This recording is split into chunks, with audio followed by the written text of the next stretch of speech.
সেইটা এটা সহ্য হলো না। দুই ক্রিমিনাল আসে এখানটাই, ঘরে ঘরে লাঠি বল্লম নিয়ে আপনার প্রস্তুত থাকুন। দুর্বৃত্তরা আসলে পাল্টা আক্রমণে নামুন আপনারা। ভোট পর্ব নির্বিঘ্নে মিটলেও ভোটের রেশ কাটতে না কাটতেই রক্ত ঝরল বহরমপুরে। রেখে রুখতে হবে এদের সঙ্গে এইসব দুর্বৃত্তরা। বহরমপুরে কংগ্রেস কর্মীর ওপর হামলা, কাঠগড়ায় তৃণমূল। শনিবার রাতে ওই ঘটনায় উত্তপ্ত হয়ে ওঠে পরিস্থিতি। খবর পেয়ে ঘটনাস্থলে ছুটে গেলেন বহরমপুর কেন্দ্রের কংগ্রেস প্রার্থী অধীর রঞ্জন চৌধুরী।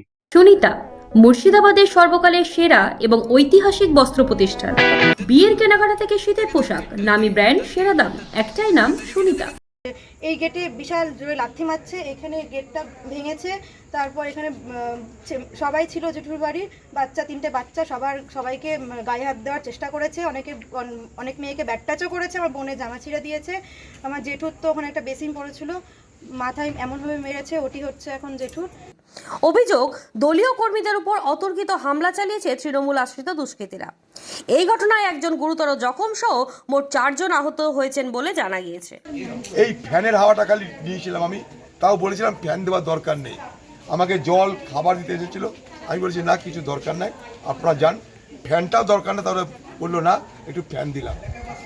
ঠিক এইটুকু, ঠিক এই অপরাধে যেহেতু আমাকে ফ্যানটা দেওয়া দিয়েছে, সেই অপরাধে আজকে তাদের বাড়ির পরে হামলা হলো। এরা কেউ কিন্তু, আমি দাবি করছি না তারা কংগ্রেসের লোক, আমি দাবি করছি না। আমি বলছি এটা সাধারণ মানুষ, একটা কংগ্রেসের লোক নয়, এরা সাধারণ মানুষ। তাদের উপরে কেন হামলা হবে? তাদের বাড়ির মেয়ে দেখুন, একটা তাদের বাড়ি 2-3টে বোন, তারা একটা সুন্দর বাচ্চা কালকে আমার সঙ্গে হাত মেলালো এখানটায়, তাকে আমি আদর করলাম। সেইটা এটা সহ্য হলো না। 2-4টা শুয়োরের বাচ্চা ক্রিমিনাল আসে এখানটায়, এই পুলিশের মদতে আর তৃণমূলের মদতে যা খুশি তা করে মনে করছে।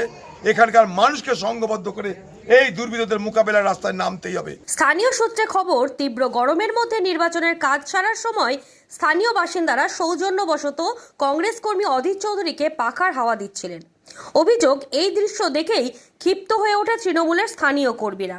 এরপরই শনিবার রাতে তৃণমূল আশ্রিত দুষ্কৃতীরা কংগ্রেস কর্মীর সেই পরিবারের লোকজনকে মারধর করে বলে অভিযোগ। ঘটনা প্রসঙ্গে অধীর চৌধুরী তীব্র ক্ষোভ উগরে দিয়ে বলেন, আমরা এই মানুষের স্বার্থে আমি নিজে থাকবো।